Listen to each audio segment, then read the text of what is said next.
Hello tout le monde, on se retrouve aujourd'hui pour une nouvelle interview sur ma chaîne YouTube avec Adam. Adam qui a beaucoup de choses à dire, je pense. Il y a eu des actualités assez intéressantes dernièrement entre les EU Masters et voilà ce qu'on vient d'apprendre. Adam, comment vas-tu? Bah écoute, bonjour à toi déjà et ça va super. Un Bah écoute, petit merci. peu soulagé, ouais, mais Ouais, t'es soulagé? Mhm. Bon. Beaucoup, beaucoup. Ouais, je pense il doit y avoir beaucoup d'émotions, beaucoup de réactions, à mon avis, suite à cette annonce. Tu vas donc rejoindre le LEC. Tu es un des Français qui rejoindra le LEC en plus au Summer. Je suis très contente. On aura un joueur en plus. Mais surtout, j'imagine que c'est un petit peu une consécration après le split que tu viens de faire avec K-Corp, le fait que tu venais de Div 2 l'an dernier, ton ascension, elle est absolument phénoménale. Est-ce que tu t'y attendais, tiens, après les EU Masters? J'aimerais qu'on revienne un petit peu sur cette timeline-là. Tu gagnes les EU Masters, vous étiez grand favori. Fnatic te contacte, tu rejoins l'équipe. Est-ce que c'est quelque chose que tu attendais déjà d'être promu en LEC aussitôt? Alors, pour la petite anecdote, quand on était en U-Master, il me semble que c'était après les phases de poule. Euh, Shanky m'avait parlé, il m'avait dit qu'il y avait des choses qui auraient pu être potentiellement intéressantes pour moi après les U-Master.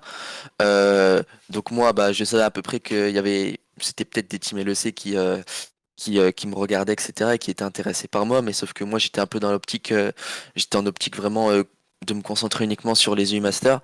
Euh, donc après les EU Masters passent, on les gagne, et là Shanky m'annonce que j'ai eu certaines offres de Team LEC. Euh, de base, je t'avouerais que à chaud, quand Shanky m'a dit ça, j'étais en mode que bah en fait ça va pas se faire puisque je vois pas en fait en quoi ça pourrait être positif pour moi de rejoindre une équipe en mid-split, et je sais qu'il y a beaucoup de gens peuvent penser ça.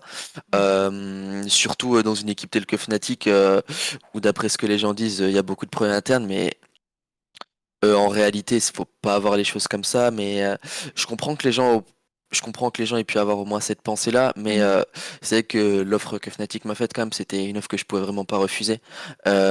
Et pour répondre aussi à ta question, je pensais vraiment pas rejoindre la LEC aussitôt. Je pensais attendre 6 mois de plus, puisque mon objectif quand même, quand je suis entré en LFL cette année, c'est de rejoindre la LEC au spring 2022. Et bon, c'est un peu un départ prématuré, mais je regrette rien. Ouais, j'imagine. C'est une consécration, je trouve, par rapport à tous les efforts et le niveau que tu as montré en compétition. Tu me disais justement que Shanky voilà, était venu te voir, donc ouais, pour avoir parlé un petit peu avec la Carmine, tout le monde voulait que les joueurs soient dans le meilleur environnement pour les EU Masters. Donc effectivement, voilà, t'as pas envie d'avoir au C'est derrière de sûr. la tête le fait que tu aies des offres. Euh, Toi, avec les performances que tu avais fait justement pendant le tournoi, tu t'étais dit que, bah, ah, tiens, je pense que j'ai assez bien performé pour être remarqué, ou juste t'étais vraiment justement très focus dans le tournoi? Non, j'étais vraiment uniquement focus sur le tournoi. Je me disais déjà que j'avais déjà commencé à me faire remarquer, mais je pense que déjà de un, ça me suffisait pas, et de deux, je me devais de donner le meilleur de moi-même, autant pour moi que pour mes mates. Par respect, surtout, c'est super important. Et aussi, bah, donner le meilleur de moi-même déjà dans les phases de groupe et dans les phases finales, bah, c'est un moyen aussi de me faire remarquer encore plus et potentiellement affiner encore plus le choix des potentiels recruteurs. Ouais, c'est une attitude de gagnant d'un joueur qui a vraiment déjà réfléchi à sa carrière. C'est très très cool de t'entendre parler là-dessus. Mais justement, tiens, tu parlais de tes teammates. Quelque chose qui est beaucoup ressorti pendant ce split de LFL, c'était la synergie qu'il y avait entre vous, vraiment cette bonne ambiance qui a aussi aidé à ce que vous réussissiez aussi bien. Comment ça s'est passé, tiens, quand t'as dû leur annoncer que tu partais? Alors, bah, en soi, c'est vrai que en fait, on forme vraiment un groupe vraiment très soudé, tous ensemble.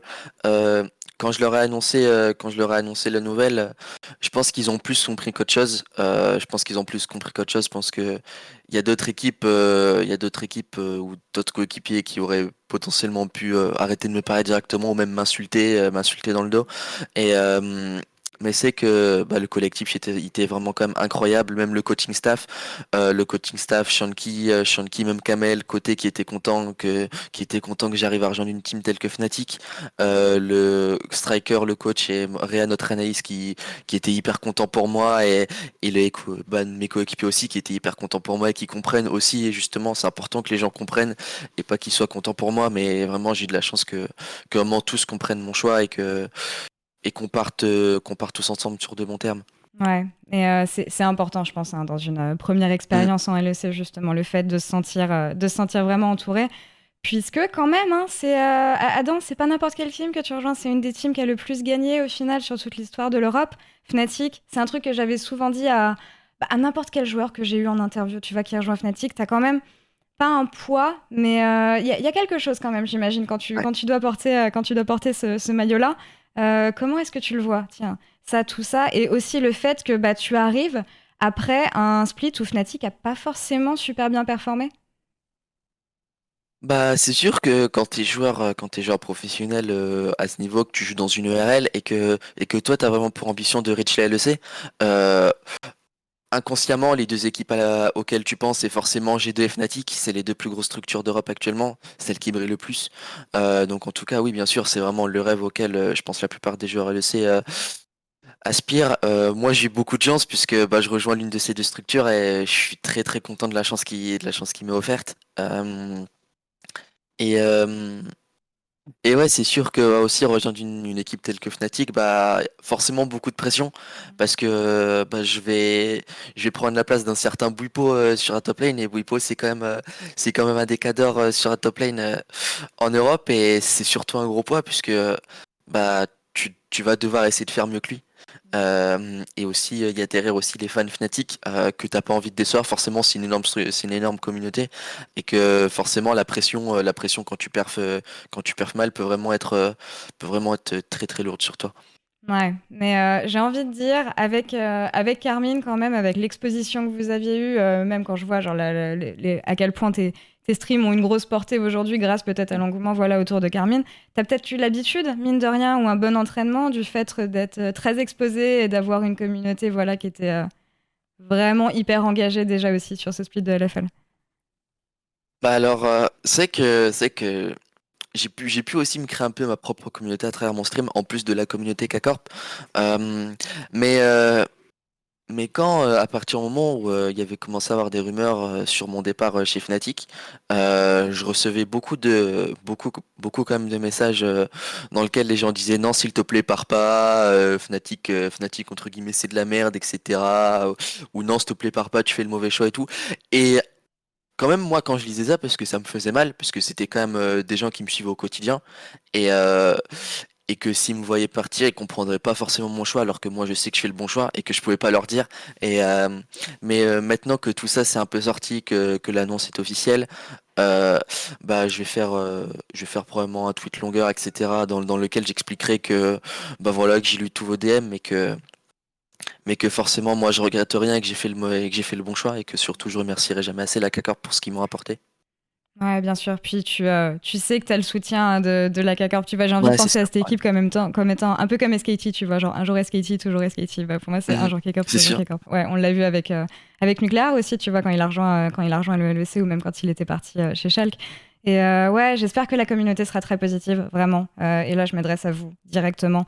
Et de toute façon, je pense que les gens vont continuer forcément à te suivre en LEC. Tu mentionnais Bwipo tout à l'heure. Bwipo qui, donc, du coup, partirait dans la jungle. Un nouveau joueur qui roll swap. Moi, je suis contente. J'ai très hâte de voir ce que ça va donner. Mais comme tu l'as dit, hein, Bwipo, c'est une finale de mondial, plusieurs finales de split. Qu'est-ce que t'attends, tiens, d'un joueur comme lui? Tu penses qu'il peut t'apporter quoi? Déjà, qu'est-ce que peut m'apporter Bwipo? Déjà, c'est probablement toute son expérience qu'il a pu accumuler sur la top lane. Euh, déjà, j'ai quand même beaucoup de chance que Bwipo reste, entre guillemets, même s'il roll swap, mais il roll swap, mais il peut quand même apporter toute son expérience sur la top lane. Je pense que Bwipo, du coup, c'est un joueur d'expérience et que il a commencé à traîner la jungle déjà depuis quelques mois. Il avait déjà fait des duos avec Lee Sang, si je dis pas de bêtises. Euh, je pense que Bwipo, Bwipo, c'est quelqu'un, je pense, qui peut vraiment apporter une cohésion dans le vocal, qui peut faire respecter un plan de jeu. Euh, je pense que ouais, Bwipo, c'est vraiment ça va vraiment être un leader de l'équipe niveau communication dans l'équipe. Quand tu penses à votre relation, donc du coup, top jungler qui selon moi est enfin vraiment un élément clé sur League of Legends Mhm. aujourd'hui. Si tu veux performer, il faut que vous ayez vraiment la même vision du jeu, de comment se passe le jeu, surtout les phases early du jeu où vous devez communiquer ensemble. Hum, Comment est-ce que tu aimerais travailler avec lui, tiens, justement, pour que votre synergie se passe au mieux, pour que vous communiquiez le mieux possible? Peut-être en te servant d'expériences que tu as eues, tu vois, peut-être avec Syncroft, de choses que tu as appris avec lui, mais voilà, comment est-ce que tu vois votre relation se développer avec Bwipo? Bah, je pense que notre relation elle va se développer au fur et à mesure des scrims, quand on va tout simplement chercher à trouver quel gameplay nous convient le mieux, et ensuite quelle synergie justement est la meilleure en termes de gameplay, si plus c'est un gameplay passif ou agressif, qu'il faut que un de nous deux adapte. Je pense que surtout que Bwipo, il est quand même réputé pour avoir un gameplay assez agressif. J'ai un J'allais gameplay dire, assez ouais. agressif. Ouais. Donc je pense vraiment qu'on peut essayer de s'entendre là-dessus. Je pense qu'en termes de laning phase et de connaissances sur le jeu, on est à peu près sur la même longueur d'onde, sur les trade patterns, etc. Du coup, je pense que déjà Bwipo, c'est quelqu'un avec qui je pourrais vraiment discuter sur la top lane en tout cas. Et, euh, et l'équipe, de manière générale, ça va être vraiment une équipe avec laquelle je pense que je vais vraiment pouvoir m'améliorer, puisque bah, les joueurs avec qui je serai, bah, c'est pas rien, quoi. On parle de Niski, Upset et Illisang quand même. Donc ça va être vraiment être un environnement dans lequel j'apprendrai vraiment plein de choses, et j'espère vraiment apprendre très très vite. Ouais, en tout cas, tu as le bon environnement pour. Il y a aucun doute là-dessus. Et bah ouais, comme tu l'as dit, hein, c'est le LEC. Hein, la compétition, elle va être féroce. On a quelques bons top laners en LEC. Hein, je pense que tu as pu le voir aussi. Mm. Tu as un avis d'ailleurs là-dessus sur la compétition qu'on a cette année sur la top lane? Et parce que justement, toi, tu as pu voir ça avec du recul. Hein. Je pense que c'est assez compliqué aussi quand tu es vraiment impliqué dans la compétition. Tu as un autre regard. Mais de ton regard extérieur, tiens, avis sur les top laners du LEC et comment est-ce que tu vas réussir à t'insérer là-dedans. Alors, déjà, en concernant les top laners LEC, j'ai toujours dit que je pensais que qu'Odoamne était le meilleur top d'Europe actuellement. Je pense qu'il l'est. Euh, je considère que on parle entre guillemets dans le top 3. En tout cas après Split on avait parlé de Odo Amne, Broken Blade et Armut. Je pense qu'Odo Amne est largement au-dessus. Je pense que Armut et Broken Blade sont des très très bons joueurs, mais n'ont pas l'expérience d'Odo Amne, en tout cas n'ont pas sa manière de penser sur la lane, même si tous les top laners en LEC, c'est des top laners que je respecte énormément. C'est tous des top laners que j'ai pu déjà affronter en solo queue, et que je me suis déjà fait exploser par en solo queue. Donc forcément, tout ça, c'est des top laners que je respecte, et justement, moi, ça me force à me dépasser parce que j'ai quand même pour ambition de devenir l'un des meilleurs tops en Europe. J'ai envie, et mon ambition ultime, c'est quand même d'être la référence en Europe, de mon temps entre guillemets. Et donc, bien sûr, je vais tout faire pour essayer de le devenir. C'est c'est très motivant de t'écouter parler, franchement, et d'entendre les ambitions que tu peux avoir. D'ailleurs, je trouve ça très intéressant que parmi les trois meilleurs top laners que tu m'aies cités au LEC, tu m'aies cité un des peut-être plus grands vétérans de la scène qui est Odo Amne et deux top laners. Alors, j'ai pas envie de dire rookie parce que Broken Blade a fait quand même quelques temps au LCS, mais Armut, hein, qui arrive à se glisser là-dedans. On a eu beaucoup de rookies qui ont très bien performé cette année. On en a qui arrivent encore cette année, enfin au Summer entre toi et Nucléar. Il y a toujours eu cette discussion de voilà des anciens joueurs, des nouveaux joueurs, etc. Est-ce que tu arrives à l'expliquer le fait qu'on ait eu beaucoup de nouveaux joueurs cette année qui arrivent directement à challenger le top? Bah, je pense que bah, actuellement, je pense que quand tu es un joueur qui débute, et si tu arrives à trouver les bonnes portes, je pense que vraiment tu peux te retrouver dans un environnement dans lequel vraiment tout va te sourire, et tout va être opportun pour toi. Tu vas t'améliorer à une vitesse pas possible, et tu peux même acquérir l'expérience des vétérans aussi. C'est vraiment un grand plus. Euh, Je pense vraiment que l'écosystème actuel c'est fait pour aller dénicher les talents à peu près partout, les rookies, etc. Et, euh, c'est que c'est cool parce que déjà ça garde vraiment une compétition quand même assez élevée puisque t'as les nouveaux joueurs qui vont sans cesse chercher à aller battre les vétérans entre guillemets et t'as les vétérans qui vont essayer de se dépasser pour essayer de rester au niveau et pas se faire remplacer. Du coup c'est une compétition qui n'en finit jamais et euh, et c'est assez cool puisque bah moi comme j'ai dit je suis un nouveau joueur et moi vraiment mon aspiration c'est d'aller chercher les vétérans quoi. Mm. Ouais, je suis d'accord aussi que c'est vrai, ça va vraiment dans les deux sens, hein. C'est les nouveaux qui motivent les anciens et ainsi de suite. On verra ce que tu vas apporter justement au LEC dès le summer. Dernière question justement, on avait un petit peu parlé d'environnement. Ça sera ta première expérience à l'étranger, mais aussi en gaming house, puisque bah ouais, hein, de Div 2 à Carmine, t'es quand même resté chez toi. Ouais. Comment tu te sens de ce côté-là, d'aller vivre? Je sais pas si c'est vraiment gaming house parce que je crois que vous avez un bureau et que vous habitez peut-être un ou deux dans des apparts à côté. Mais ouais, cette nouvelle expérience, tu la sens comment de ce côté-là? Alors nous on vivra pas dans des apparts, nous on aura notre appartement à côté. Oh, ok. Euh, je pense pas que en soi ça me fait pas peur en fait. Ça me fait pas peur. Je pense qu'à partir du moment où tu te dis que tu veux devenir un joueur professionnel et que tu aspires vraiment au plus haut niveau, je pense que déjà mentalement tu te dois d'être préparé à aller vivre dans un autre pays, même dans un pays où tu parles pas forcément la langue natale. Euh, je pense que c'est un truc normal et tu te dois juste d'être préparé mentalement, pas avoir peur, parce que tu sais que dans tous les cas tu seras quand même entouré et que tu auras des gens sur qui compter là-bas. Tu seras pas tout seul, quoi, c'est l'essentiel. Ouais, c'est clair. Et un environnement de travail, enfin avec voilà, des teammates C'est sûr. voilà, un staff qui fait tout pour que les joueurs soient dans des bonnes conditions, hein. De toute façon, c'est le but du LEC. Bah, écoute, je pense qu'on a fait le tour de toutes les questions, hein. Je t'aurais bien demandé s'il y a un joueur que tu as vraiment hâte de rencontrer, pas forcément sur ta lane d'ailleurs, mais en match officiel. Hum, en match officiel, je pense que ça sera Wunder quand même. Mhm. Ça sera Wunder, ouais. Ok, ok, ok. Wunder, c'est un top laner que bah pour moi c'est une grande référence sur la top lane actuellement. C'était la référence sur la top. Et je pense qu'il l'est toujours actuellement. Je pense juste il a pas fait un bon premier split avec G2. Mais je pense que Wunder à son prime. Je pense il est vraiment au-dessus actuellement. Et c'est pour ça que moi j'aimerais bien affronter un grand Wunder justement pour me mesurer à lui et voir quelles erreurs je fais contre vraiment un très très grand top laner. Mhm. Ah, j'ai hâte aussi. On ne reviendra pas sur les échos de Scream qui étaient sortis sur les réseaux sociaux. Voilà, c'est une histoire ancienne. Le rematch, ça sera au LEC. On n'a pas encore le planning, mais voilà. Rendez-vous la semaine du 10 juin, Adam, du coup. J'imagine qu'on aura une Yes. interview cette semaine-là sur le broadcast. Je vais te laisser le mot de la fin. Est-ce qu'il y a un truc que tu veux dire aux fans qui t'ont suivi chez Kekorf, ceux qui vont continuer à te suivre chez Fnatic, à n'importe qui? C'est ton moment.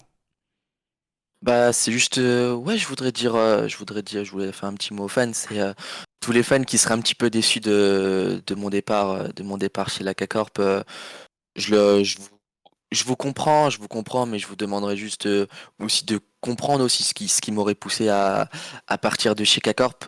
Franchement, c'était vraiment une opportunité que tout joueur professionnel ne peut pas refuser et que tout joueur professionnel se doit d'accepter même. À partir du moment où je pense que si tu respectes ta carrière, tu te dois d'accepter.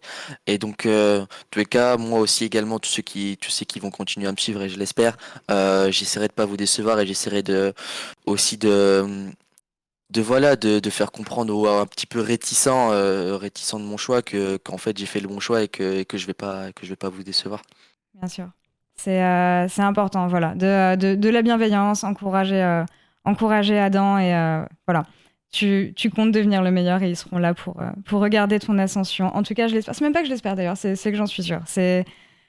Ça va être un super split, Adam. On va être beaucoup de Français en LEC. J'ai très très hâte. Bah, Ouais, merci beaucoup en tout cas d'avoir pris ah, le merci. temps de faire cette interview. On se retrouve donc la première semaine de juin.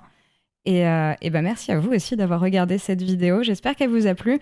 N'oubliez pas de vous abonner. On se retrouvera pour d'autres interviews de Adam, de tous les Français du LEC. Mais voilà, à bientôt pour de nouvelles vidéos.